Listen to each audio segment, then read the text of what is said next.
அன்புள்ள அனைவருக்கும் வணக்கம். நான் பார்த்தது, படித்தது, கேட்டது அது இல்லாமல் நம்ம மனசில் ஒன்று தோணும். இது 4 தான் ஒரு மனிதனுடைய சிந்தனைகள்.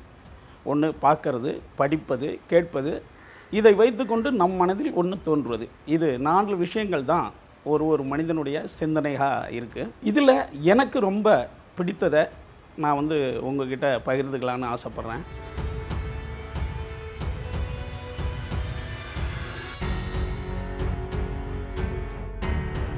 இந்த கடவுள் கதை நான் கேட்டதா படித்ததான்றது சரியாக ஞாபகம் இல்லை. ஆனால் ரொம்ப நாளாக இது என் மனசில் இருக்கிற கதை. இது அமெரிக்கா போன்ற நாடுகளில் நாட்டுப்புற கதைகளாக இருக்கலாம் அப்படின்றாங்க. அப்படி இல்லைன்னா வாடிகன் சிட்டியினுடைய ஏரியாவில் இந்த கதைகள் உலவுவதாக சொல்கிறாங்க. இந்த கதை நடக்கிற நாள் ஒரு கிறிஸ்மஸ் நாள்.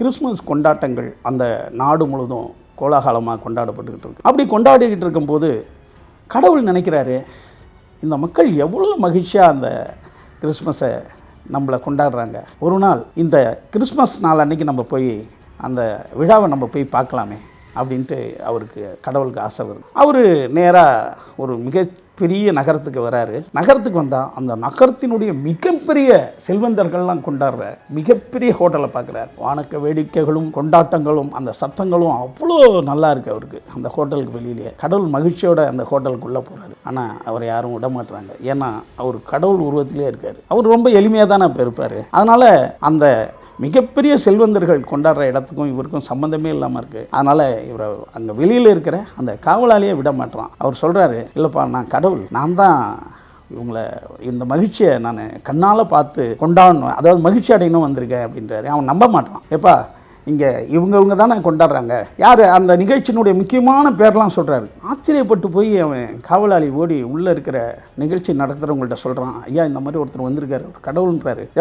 கடவுள் எப்படியா வருவார், அதை நீ நம்பலாமா? இல்லைங்க, இங்கே யாரெல்லாம் இந்த விழாவை நடத்துறீங்கன்னு பேரெல்லாம் சொல்கிறாரு, என்னால் நம்பாமல் இருக்க முடியல, அதனால தான் சொல்கிறேன். ஏயா அதான் இன்விடேஷனில் போட்டிருக்கோம், வெளியில் போட்டிருக்கோம், படிச்சுட்டு சொல்கிறாரு, இதெல்லாம் யார் அவர் கூப்பிடு அப்படின்னா இப்போ கடவுள் வராரு. கடவுள் உங்களெல்லாம் பார்த்ததில் ரொம்ப மகிழ்ச்சி, நானும் இந்த விழாவில் கலந்துக்கலாம். எப்பா முதல்ல இவர் கிளப்புப்பா, கடவுளாம் இவர் இந்த நிகழ்ச்சியில் கலந்துக்குவார், ஆளை பார்த்தாலே இவர் பரதேசியமாக இருக்கான், கிளப்பி கொடு அப்படின்றாரு. கடவுள் இல்லை நானே கிளம்புறேன்னு வர்றாரு. அதற்கு பிறகு மிகப்பெரிய ஒரு ஆலயம், அந்த ஆலயத்துக்குள்ள மிகப்பெரிய அந்த ஆலயத்தினுடைய நிர்வாகிகள், அங்கே இருக்கிற பணியாளர்கள் அப்படின்லாம் பயங்கரமாக கொண்டாடிக்கிட்டு இருக்காங்க. சரி இந்த இடத்துல தான் நம்ம இருக்கோம், நம்மளை வச்சு தான் கும்பிட்றாங்க, சரி இந்த இடத்துலையாவது நம்ம போவோம்னு சொல்லிட்டு வர்றாரு. அதே போல் அங்கே சொல்கிறாரு, நான் கடவுள் உங்கள் கூட இந்த நிகழ்ச்சியில் கொண்டாட்டத்தில் கலந்துக்கலாமான்றாரு. அவங்களும் நம்ப மாட்டுறாங்க.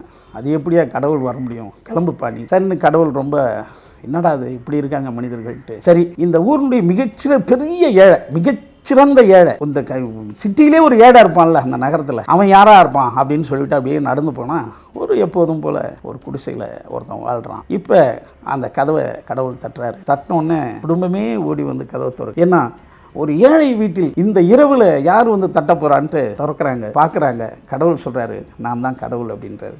அப்படியே அந்த குடும்பமே உள்ளே அழைச்சிட்டு வருது. அவங்க லெவலுக்கு அந்த கிறிஸ்மஸை கொண்டாடுற ஒரு கேக்கை வச்சுருக்காங்க. இப்போ அந்த கடவுள்கிட்டே கொடுத்து இதை கட் பண்ணுங்கன்றாங்க கேட்க. இப்போ கடவுள் கட் பண்ணுறாரு. கடவுள் கட் பண்ண உடனே கடவுளாக கையாலேயே நீங்களே எங்களுக்கு ஊட்டி விடுங்க அப்படின்றாங்க. ஒரு தாய், தந்தை, ஒரு 2 குழந்தைகள்.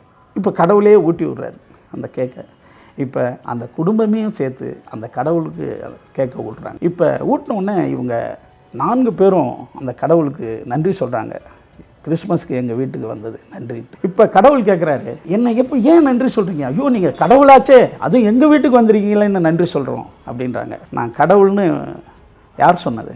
நான் சொன்னதை வச்சு நீங்கள் நம்புறீங்களா அப்படின்னு கடவுள் கேட்குறாரு. இல்லை, இந்த நகரத்தினுடைய ஒரு ஏழை வீட்டுக்கு கிறிஸ்மஸ் கொண்டாட ஒருத்தர் வராருன்னா அவர் கடவுளாக தானே இருக்கணும், அது எங்களுக்கு தெரியும் அப்படின்ட்டு திரும்பியும் அவங்கள வணங்குறாங்க. கடவுள் ஆனந்தப்படுறாரு. உண்மையாலுமே ஒரு கிறிஸ்மஸை நான் கொண்டாடிட்டேன், யார் உண்மையாலும் இந்த கடவுளை நம்புகிறாங்க, வேண்டுறாங்க அப்படின்றத ஓரளவு நான் இப்போ புரிஞ்சுக்கிட்டேன் அப்படின்ட்டு கடவுள் விடை பெறுவதாக இந்த கதை. அதன் பிறகு அந்த குடும்பம், கடவுளை பார்த்த குடும்பம், அது எவ்வளோ சிறந்த குடும்பமாக மாறி இருக்கும் அப்படின்ட்டு உங்களுக்கு தெரியும். ஆக மொத்தம் இந்த கதையில் என்னென்னா, ஒரு நம்பிக்கை என்பது மனப்பூர்வமாக இருக்கணும். ஏதோ ஒருத்தவங்க சொல்கிறாங்க அதை நம்புகிறோன்னு இல்லாமல், நீங்கள் எதை நம்புகிறீர்களோ அது உங்களுக்கு உதவி பண்ணும். ஜெயகாந்தன் ஐயா சொல்லுவார், எதை நம்புகிறீர்களோ நம்பலையோ இருக்கிறதை நம்புகள்னுவார் ஜெயகாந்தன். இருப்பதை நம்புங்கள், அது உங்களுக்கு நம்பிக்கை ஏற்படுத்தும்னுவார். அதனால் நாம் நம்புவதை மனப்பூர்வமாக நம்புவோம், நம்பாததை சிந்திப்போம், அது சரியாக இருந்தால் நம்புவோம். இதோடு புரோக்கன் ஸ்டோரியினுடைய 4வது கதையை முடிக்கிறேன். அடுத்த கதையில் சந்திப்போம். நன்றி.